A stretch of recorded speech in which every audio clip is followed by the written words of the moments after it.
កុំឲ្យចាញ់ប្រៀបគេគ្រួសារខ្លះមិនជាធូធាប៉ុន្មានទេតែគាត់ខំជាយាមធ្វើអ្វីៗហួសមៀតដើម្បីប្រឡងប្រជែងជាមួយអ្នកជិតខាងក្រុមសាច់ញាតិឬជាមួយអ្នករួមការងារជាដើមពេលឃើញគេធ្វើអ្វីគាត់ក៏ធ្វើដូចគេដែរដើម្បីការពារកុំឲ្យបាក់មុខបើគេទិញទូរស័ព្ទកុំព្យូទ័រហ្គេមម៉ូតូឲ្យកូនគេខ្លួនឯងក៏ខំប្រវេប្រវាទិញឲ្យដែរគាត់មិនបានគិតទេថាតើរបស់ដែលខ្លួនទិញឲ្យកូននេះគេយកទៅប្រើធ្វើអ្វីនិងថា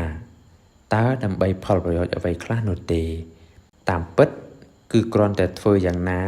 កុំឲ្យចាញ់ប្រៀបគេតែប៉ុណ្ណោះពេលនោះលោកឪពុកអ្នកម្ដាយគាត់ក៏នឹងបានសេចក្តីសុខហើយសួរថា